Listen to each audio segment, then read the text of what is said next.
Aaron's hand, my only son's hand, pressed flat against my chest. Then he pushed. It wasn't a hard shove. It wasn't violent. But it was enough to draw a line that could never be crossed again. The heavy oak door of the church slowly swung shut. At that exact moment, my phone vibrated once inside my pocket. Email sent successfully. I watched Aaron's back disappear into the building. "Check your phone later, son." I whispered the words to myself. My voice was as calm as a frozen lake. Then I turned away and walked down the stone steps. One step, then another. The sharp sound of my leather shoes echoed against the pavement. Behind me, the massive oak door slammed shut. Welcome back to Dad's real-life revenge. Grab a drink, get comfortable, and remember this: the people in these stories always had every opportunity to do the right thing. They simply chose not to. Leave a number 1 in the comments so we can continue this journey together, and don't forget to subscribe. You're going to want to hear how this story ends. Wedding music drifted from behind the church doors. Steady. Cold. Unforgiving. I stood alone on the gray stone steps beneath an overcast autumn sky. The wind cut across my face. Even the expensive 3-piece tweed suit I wore couldn't stop the sudden chill. But the cold wasn't what numbed me. The real pain came from knowing that my own son had forbidden me from attending his wedding. Aaron's eyes held no warmth, no affection, no trace of family. Only suspicion and a poorly disguised contempt. "The family has already decided, Dad. You're not part of us anymore." Every word landed with perfect clarity. I saw hesitation flicker across his face. For a moment. Just a moment. Then blind pride won. He turned his back on me. He adjusted the collar of his spotless white shirt and walked back into the sanctuary where Stephanie waited in a designer wedding gown purchased with a credit card tied directly to my account. I remained silent. I didn't beg. I didn't shout. I didn't make a scene and turn myself into a pitiful old man. 20 years in business had taught me one lesson above all others: the person who wins never needs to raise his voice. I lifted a hand and carefully straightened my silk tie. Then I took a slow breath. The scent of candles and fresh lilies drifted from inside the church. The irony was almost laughable. The engine of the Mercedes came to life. Its low, powerful rumble shattered the silence outside the church. I leaned back against the leather seat and stared out the window as rows of leafless trees drifted past. My mind traveled back 3 years. Back to a hospital room saturated with the smell of antiseptic. Back to the place where Catherine took her final breaths. My wife's hand had become painfully thin. Blue veins stood out beneath her pale skin. She squeezed my hand. The grip was weak, yet it carried the weight of 1,000 promises.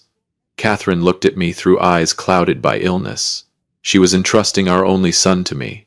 "Protect him, Gerald. Even if he has to hate you to grow up. He's too emotional. He doesn't see through people the way you do." Then she was gone. Before her death, she left behind a confidential will prepared by Attorney Patterson. None of her vast estate was transferred directly to Aaron. The inheritance included 3 manufacturing plants that operated around the clock, 2 prime commercial properties in the heart of the city's business district, and a portfolio of investments quietly generating wealth in the background. Everything was placed under my management. I became the keeper of a treasure chest.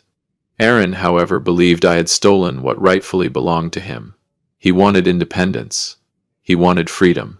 What he didn't understand was that freedom in the business world always comes with wolves lurking in the shadows. Catherine had used her fortune and ultimately her life to create a brutal test of character for her son. I had promised my late wife that I would protect him. So I accepted the role of the cold, authoritarian father. I watched in silence as he slowly drifted away from his family. Then Stephanie entered our lives. She was the first person who made me question the promise I had made to Catherine. Stephanie did not arrive because she loved Aaron. She arrived for something far more dangerous. She was the opening move in a perfectly executed takeover plan, and Aaron had absolutely no idea he was the target. I remember that Sunday afternoon as clearly as if it happened yesterday. Aaron brought Stephanie to our old family lodge for the first time. She wore an elegant cream-colored dress. A gentle smile never seemed to leave her lips. Everything about her was flawless. The way she walked, the way she spoke, the way she greeted people. She was so perfectly composed that finding a fault felt impossible. Aaron looked at her with the devotion of a man hopelessly in love. He proudly introduced her as the woman he intended to spend the rest of his life with. But I wasn't watching her smile. I was watching her eyes. As Stephanie stepped into the living room, her gaze swept across the family oil painting hanging above the fireplace. Then it paused for 3 seconds on a Ming Dynasty vase displayed on a nearby shelf. There was no admiration in her expression, no appreciation for history, no curiosity about art. What I saw was something else entirely. It was the cold, calculating look of a property appraiser assessing value. She wasn't seeing heirlooms, she was seeing numbers. She was estimating the worth of everything around her. During dinner, Stephanie skillfully guided the conversation toward the family businesses. She asked about the factories.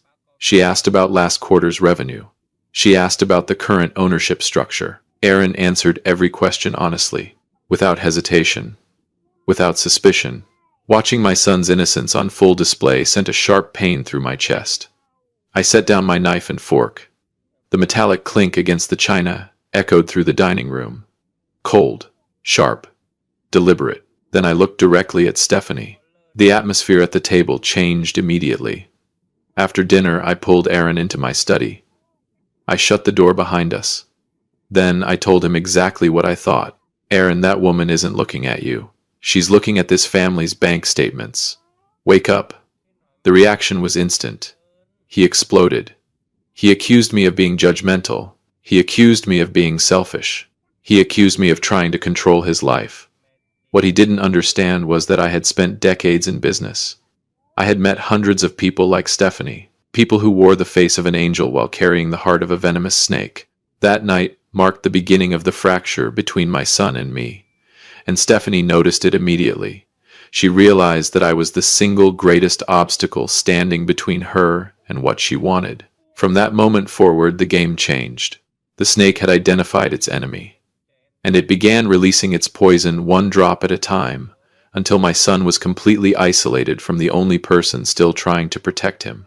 The weeks that followed became a patient and calculated psychological campaign orchestrated by Stephanie. She never argued with me. She never raised her voice. Instead, she used silence. She used wounded expressions. She used carefully timed tears. And worst of all, she used Aaron's love for her as a weapon. Every time I offered business advice, Aaron pushed back. Every suggestion became an argument. Every concern became an accusation. I began noticing a pattern. His opinions no longer sounded like his own. One afternoon at the office, I finally asked him a question. When did all your business decisions start with the words, Stephanie thinks? Aaron didn't answer. He simply stared at me with growing resentment. Then he told me that Stephanie felt unwelcome in this family. She felt disrespected. She felt judged. Little by little, she had succeeded in transforming me into a tyrant in my son's eyes. The division between us happened quietly, but it was ruthless. Aaron slowly became a reflection of someone else. He no longer made decisions independently. He merely repeated ideas that had been whispered into his ear the night before. The greatest pain a father can experience is not watching his child fail. It is watching his child willingly surrender his future to a deceiver. I watched Aaron grow thinner. Dark circles formed beneath his eyes. Stress followed him everywhere. Yet he defended Stephanie with the blind devotion of a moth rushing toward a flame. Then things became even worse. Stephanie began controlling his communications. One day I discovered that my number had been blocked on Aaron's phone. Her explanation was simple. She claimed she was helping him reduce stress. I sat alone in my study that night. The steady ticking of the clock echoed through the darkness. The sound seemed louder than usual. On my desk sat a family photograph taken 10 years earlier. Catherine's smile shone brightly from the frame. Aaron stood beside her, younger and carefree, and I stood behind them both, believing our family would always remain intact. For the first time, doubt crept into my mind. Was I doing the right thing? Had my promise to Catherine gone too far? I stared at her photograph for a long time, but deep down I already knew the answer. I couldn't stop. Not now, because wolves never walk away from a wounded target. They stay until there is nothing left. Then the moment I had feared finally arrived. One evening, Aaron returned to the house without warning. He didn't call ahead. He didn't send a message. He simply appeared at the front door. Stephanie stood beside him. In her hands was a thick stack of documents. The moment I saw those papers, I knew they hadn't come to visit. This wasn't a family gathering. This wasn't a reconciliation. This was a negotiation, or perhaps a demand. For the first time, Stephanie made no effort to hide who she really was. The warm smile was gone. The gentle voice was gone. The innocent mask had disappeared completely. What remained was the expression of someone arriving to collect a debt. A predator who believed victory was already within reach. Aaron walked into the kitchen. Stephanie followed close behind. And as they placed those documents on the familiar wooden table where our family had shared thousands of meals, I realized something. The real war was no longer approaching. It had arrived, and it was about to begin in the heart of my own home. They sat across from me at the kitchen table. Stephanie gently slid the folder toward my side. The rough paper scraped softly across the wooden surface. I didn't need to open it to know what it was. A property transfer agreement. She wanted me to sign over ownership of the family home and surrounding land to Aaron immediately. According to her, it was simply a practical step, a way to secure their future, a way to strengthen their marriage. Her voice remained calm and pleasant, but beneath that polished tone lay unmistakable pressure. I didn't look at the documents. Instead, I looked directly at my son. "Is this what you want, Aaron?" The silence that followed was the most painful answer I had ever received. Aaron lowered his head. His fingers intertwined tightly in front of him. He couldn't meet my eyes. But he didn't stop Stephanie either. In that moment, I realized how completely she had broken his independence. The courage that should have allowed him to speak for himself had been crushed. His silence cut deeper than any insult. It felt like a knife sliding straight through the last reserve of patience I possessed. Inside my pocket, I clenched my phone so tightly that my knuckles turned white. Anger surged through my chest, hot, relentless, dangerous, yet my face remained perfectly calm. Years of business negotiations had taught me how to hide storms behind still water.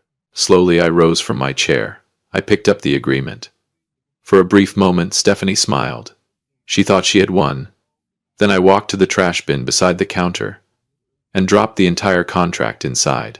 The room went silent. Stephanie's smile vanished instantly. The color drained from her face.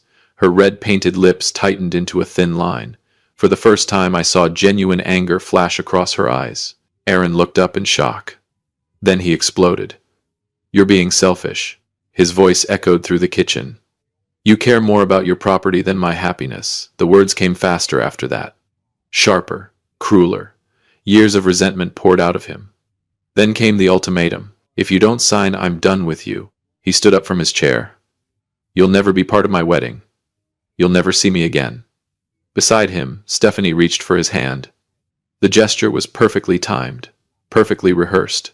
She played the role of the wounded fiancé while Aaron fought her battle for her. I listened without interrupting. When he finally finished, I spoke only once. "Then, you'll have to live with what you just said. Nothing more. Nothing less." A few minutes later, they left. The front door slammed hard enough to shake the entire house. Then silence returned. A heavy silence. The kind that settles into empty rooms after something precious has been broken. I stood alone in the darkness of the kitchen. My chest ached. Not because of the property. Not because of the threats. But because I had just watched my son choose someone else's voice over his own. For several minutes I remained motionless. Then the businessman inside me took control once again. Emotion stepped aside. Logic took its place. I had delayed long enough. The time for warnings was over.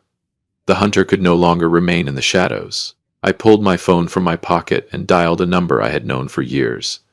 Patterson answered on the second ring. "I need everything I said." There was a brief pause. Then his voice turned serious. "You finally decided to move, yes?" I looked out the window into the darkness. "The investigation starts tonight." After another moment of silence, Patterson replied with two simple words. "Understood." The call ended. And that night, an invisible net began tightening around the perfect woman my son believed he knew. For the first time, Stephanie was no longer hunting. She had become the prey. My call with Patterson lasted less than 2 minutes. He understood the situation immediately. The next morning, I sat in a discreet office tucked away on the 18th floor of a downtown high-rise. Cold air drifted from the central ventilation system. The room smelled of old documents and bitter coffee. Across the glass conference table sat Patterson and another woman, Patricia. The finest private investigator I had ever worked with. Without a word, I slid a photograph of Stephanie across the table. I want everything behind this face, I said. No assumptions. No rumors. Only facts that can stand in court. Patricia picked up the photograph. She studied it briefly. Then she gave a single decisive nod. Nothing more. No questions. No promises. She simply stood and walked out. In business, the winner is rarely the person who strikes first. The winner is the person holding the strongest evidence when the battle begins. I knew patience would be my greatest weapon. 3 days later, Patterson sent me an encrypted file. I opened it in my study shortly after midnight. As the first pages appeared on the screen, a chill ran through my body. The woman calling herself Stephanie was not Stephanie at all. Her real name was Cheryl. The identity she had presented to us was fabricated with remarkable sophistication, but that was only the beginning. The report revealed 2 prior convictions involving fraud and financial deception in another state. The pattern was unmistakable. Find a wealthy and trusting man, gain his confidence. Secure financial access. Drain what could be taken, disappear, then repeat the process with someone new. I stared at the screen for several moments without moving, but the next section was even worse. Patricia had uncovered evidence that Cheryl had already obtained significant control over Aaron's finances. 2 months earlier, my son had signed a series of authorization documents, granting her extensive access to his accounts. The transfers had started gradually. Small amounts. Amounts designed to avoid attention. But together they formed a clear picture. Money was quietly being redirected into offshore accounts. The final transaction had not yet occurred, but the plan was obvious. She was preparing for one last sweep, a complete extraction, and the wedding appeared to be the final step before she vanished with everything she could take. Slowly I closed the file. The room felt colder than before. My hand remained on the desk. Part of me was furious. Part of me was heartbroken. Aaron wasn't greedy. He wasn't malicious. He was simply blind. My son was walking across a collapsing bridge and calling it a path to paradise. I rose from my chair and walked to the window. Far below, the city stretched into the darkness. Traffic lights flickered. Buildings glowed. Thousands of lives moved in every direction. And somewhere in that vast maze, my son was unknowingly racing toward disaster. That was the moment I made my decision. Waiting was no longer an option. The evidence was real. The threat was real. And now so was the plan. A legal strategy began taking shape piece by piece. Careful, precise, unavoidable. Cheryl believed she was days away from victory. She had no idea that every step she had taken was already being documented. Every account, every transfer, every lie, every false identity. The trap was no longer being built. It was ready. And when the time came, it would close all at once. If you've made it this far into the story, thank you for staying with us. Take a moment to like and subscribe if you're enjoying the journey. Leave a number 5 in the comments so I know you've reached this point, and tell me how you think this story ends. I'm curious to see who can predict the final outcome. Many people watch without doing those things, and that's completely fine.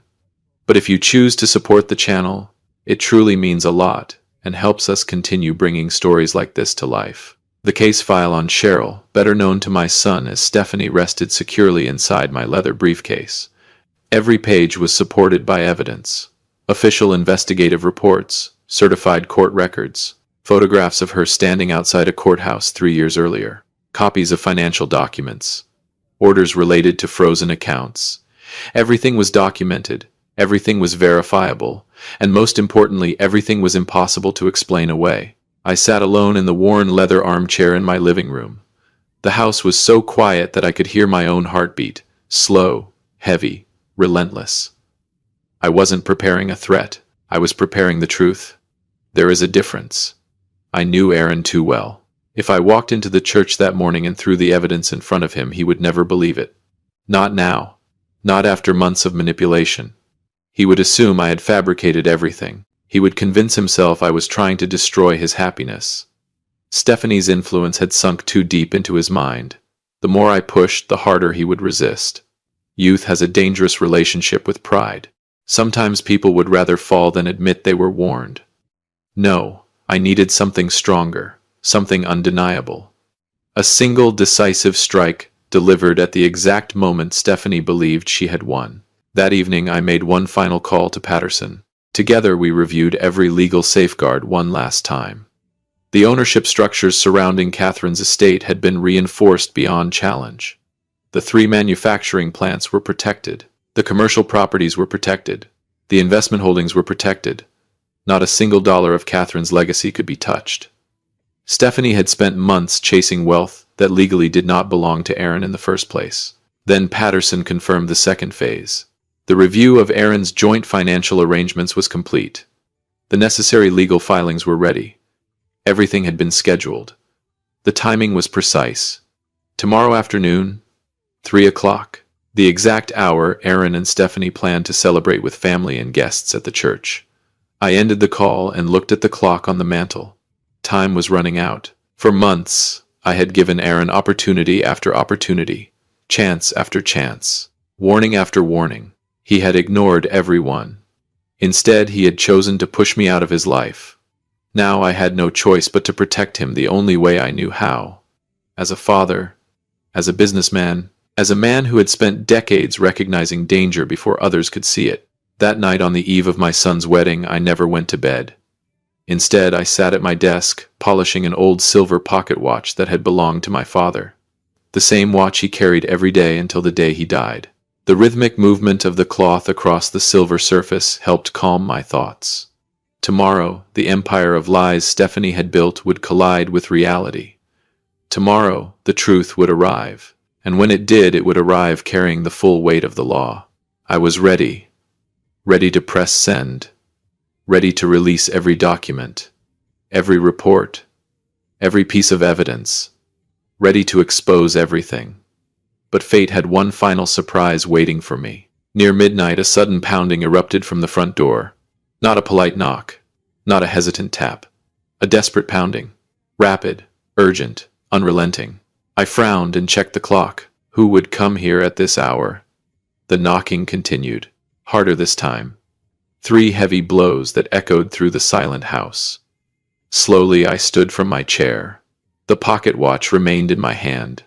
Something about the sound unsettled me. It wasn't the knock of a neighbor. It wasn't the knock of a friend. It sounded like someone running out of time. As I approached the front door, a strange feeling settled into my chest. Instinct. The same instinct that had protected me in business for decades.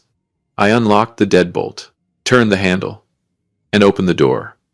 What I saw standing on the porch instantly changed everything. The unexpected visitor that night wasn't Aaron. It was Patricia. She arrived carrying one final piece of information. Stephanie had purchased a one-way international plane ticket scheduled to depart at 8 o'clock the following evening. There was no return flight, no explanation, no reason that made sense for a newly married woman supposedly planning a future with her husband. The meaning was obvious. She intended to disappear. The moment the wedding was over, she planned to take whatever she could and leave the country behind. I listened quietly. Then I nodded. Every piece was finally in place. The board was set, and the game was over. The following afternoon at exactly 3 o'clock, I stood outside the church and endured my son's rejection. Just as I told you before, Aaron placed his hand against my chest, pushed me away, and closed the door to his life. The heavy oak doors slammed shut. For 2 minutes, I remained standing alone in the cold wind. Then I reached into my pocket and removed my phone. 3:10 in the afternoon. Right on schedule. I looked at the screen, took a breath, and pressed send. In an instant, a PDF containing the complete investigative file was delivered. Court records, financial reports, identity documents, photographic evidence, everything. The file went directly to Aaron. It went to Stephanie's parents. It went to several business associates attending the wedding. And it went to every person who needed to see the truth. The church bells rang, then stopped, and with a single tap of my finger, the empire Stephanie had spent years constructing began to collapse. Through a narrow stained glass window, I saw the first signs of chaos unfolding inside. The wedding music abruptly died. Conversations erupted. Confusion spread across the sanctuary. Aaron, standing at the altar, glanced down at his phone. Seconds later, the color vanished from his face. He stared at the screen, frozen. Page after page appeared before him. Legal records, photographs, evidence. The woman he believed he loved suddenly became a stranger. I watched him scroll. His hands trembled. Then he looked up. His eyes found Stephanie. Shock, disbelief, horror, all of it was written across his face. At almost the same moment, Stephanie checked her own phone. A banking notification. The joint accounts had been restricted. The transfers were finished. The escape route was gone. For a brief second, panic flashed across her face. Her mask finally cracked. There were no tears, no explanations, no desperate declarations of innocence. She simply turned and ran. Lifting the expensive wedding dress with both hands, she rushed toward a rear exit of the church. But she never made it far.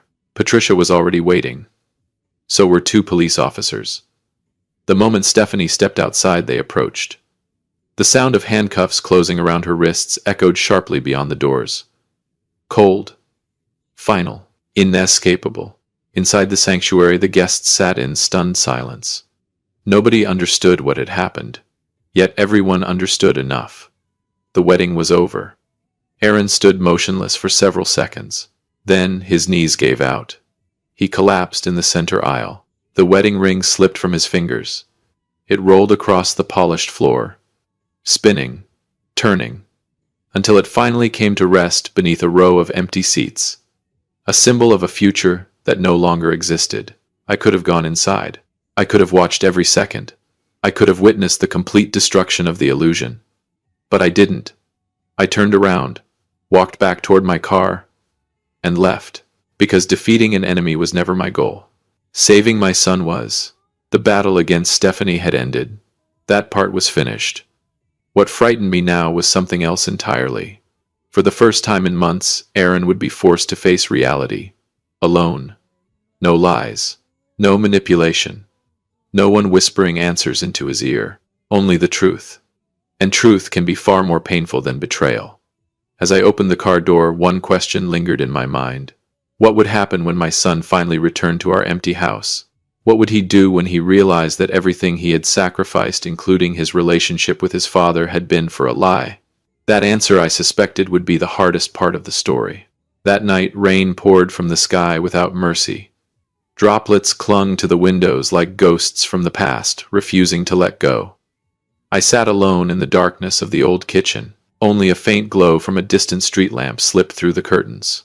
Rain hammered against the roof. The sound was relentless. Around 11 o'clock, headlights appeared through the storm.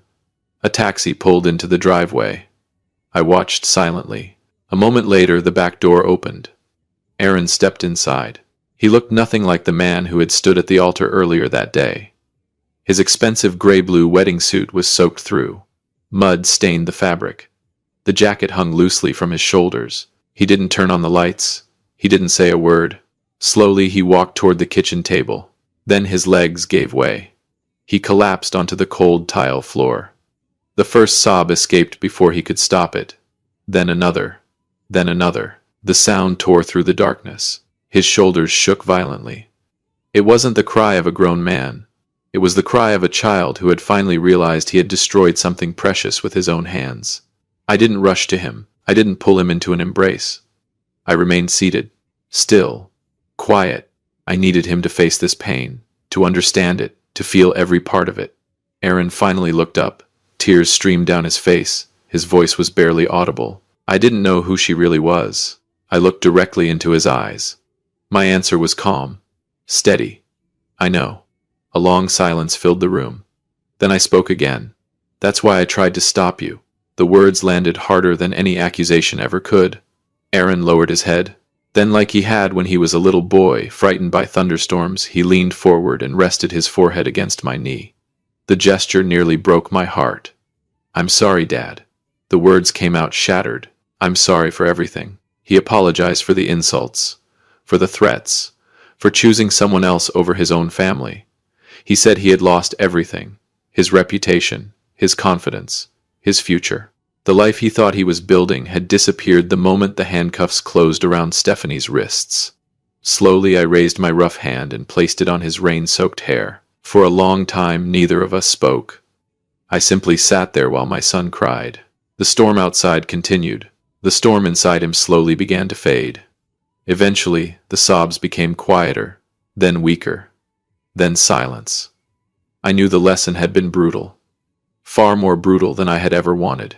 But some truths can only be learned through pain, and some mistakes become the tuition paid for wisdom. When Aaron finally exhausted every tear he had left, I stood up. He looked at me with red, swollen eyes, confused, exhausted, broken. Without a word, I walked across the room toward the old wall safe hidden behind a framed landscape painting. The combination lock clicked softly beneath my fingers. Aaron watched silently. I opened the safe. Inside were documents, letters, and one sealed envelope that had remained untouched for 3 years. The envelope bore a single name written in Catherine's elegant handwriting. Aaron. My son stared at it, his breathing caught. I carefully removed the envelope and held it in my hands. For 3 years I had protected what was inside. For 3 years I had carried the burden of a promise made beside a hospital bed, a promise made to the woman we both loved. I turned back toward Aaron. His eyes never left the envelope. "What is that?" he whispered. For the first time that night, emotion cracked through my calm expression. I looked at my son, then at the letter, and finally spoke. "It's the last thing your mother ever asked me to keep from you." The room fell silent. Even the rain seemed distant.